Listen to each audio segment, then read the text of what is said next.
Hello everyone, welcome back to my channel. বন্ধুরা, finally একটা গুরুত্বপূর্ণ ভিডিও বানাতে চলেছি। তো সেই গুরুত্বপূর্ণ ভিডিওটা হলো, তো বন্ধুরা ফাইনালি আপনাদের জন্য সুখবর চলে এলো। তো বন্ধুরা, সেই সুখবরটা হলো, তো বন্ধুরা যারা অরুণোদয় আসনের যারা পুরানা হিতাধিকারী আছে, যে পুরানা হিতাধিকারী অর্থাৎ যারা নাকি আগে থেকে অরুণোদয় আসনের টাকা পায় আছে, তারা কিন্তু এই জুয়া 10 তারিখে কিন্তু তাদের অ্যাকাউন্টে কিন্তু 1250 টাকা কিন্তু ডিবিটি লিঙ্কের জরিয়তে কিন্তু সরকারে ঢুকিয়ে দিচ্ছে। তো বন্ধুরা, আপনারা অনেকেই জানেন যে জুয়া 10 তারিখে অরুণোদয় আসনির জুয়া 10 তারিখ পেনশন দেওয়া ছিল। তো সেই জুয়া 10 তারিখে কিন্তু বিভিন্ন ধরনের পেনশন কিন্তু ডিবিটি লিঙ্কের জরিয়তে সরকারে কিন্তু ঢুকে আছে, যেমন বৃদ্ধ পেনশন আসনি, অরুণোদয় আসনি, তারপরে ওল্ড পেনশন, তারপরে বন্ধুরা বিভিন্ন ধরনের পেনশন আসনির টাকা কিন্তু জুয়া 10 তারিখে ঢুকে দিচ্ছে।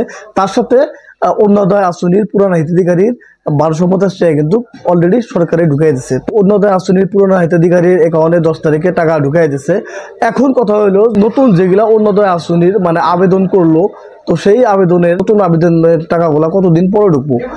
তো বন্ধুরা, অরুণোদয় আসনির মানে যেগুলা আবেদন অলরেডি জুয়া কয় মাস আগে হয়ে গেছে, তাদের অ্যাকাউন্টে কিন্তু টাকা ঢোকে নাই, তারা কিন্তু এখন ধরে টাকা পায় নাই। তারা কিন্তু অলরেডি আমাকে কমেন্টস করে জানাই আছে যে দাদা, আমরা অরুণোদয় আসনির জন্য আবেদন করলাম, কিন্তু এখন তৈরি অরুণোদয় আসনির টাকা পাইলাম না, কি জন্য পাইলাম না।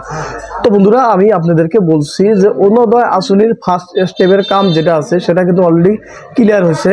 এখন দ্বিতীয় স্টেপের কাম বাকি আছে। তো সেই স্টেপের কামটা ক্লিয়ার হওয়ার পরে এসে অরুণোদয় আসনির নতুন হিতাধিকারীর অ্যাকাউন্টে টাকা ঢুকবো। তো বন্ধুরা, আরো ভাই আমাকে কমেন্টস করে জানাইছে, আমি এর আগের ভিডিওতে আপনাদেরকে বলছিলাম যে দাদা, আমি রেশন কার্ড পাইছি, নতুন রেশন কার্ড পাইছি, আমি কি অরুণোদয় আসনির জন্য আবেদন করতে পারবো কিনা।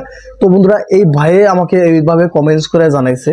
তো বন্ধুরা, সেই ভাইকে আমি বলছি যে অরুণোদয় আসনির আপনি যদি আবেদন করতে চান, এরপরে নতুন করে যখন অরুণোদয় আসনির আবেদন ছাড়বো, তখন কিন্তু আপনি অরুণোদয় আসনির জন্য আবেদন করতে পারবেন।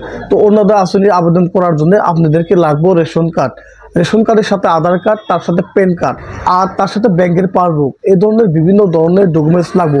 যদি আপনি বলছেন যে দাদা, আমি নতুন রেশন কার্ড পাইছি, আমি কি অরুণোদয় আসনির জন্য আবেদন করতে পারবো কিনা। তো বন্ধুরা, অরুণোদয় আসনির ভেরিফিকেশনের কাম কি কয় মাস আগেই কিন্তু কমপ্লিট হয়ে গেছে, আপনারা অনেকে জানেন।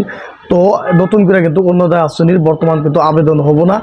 যদি অরুণোদয় আসনির নতুন করে যদি আরও একবার যদি আবেদন করবার লিখে দেয়, তারপরে সে আপনারা আবেদন করতে পারবেন। তো বন্ধুরা, এই হলো অরুণোদয় আসনির গুরুত্বপূর্ণ আপডেট।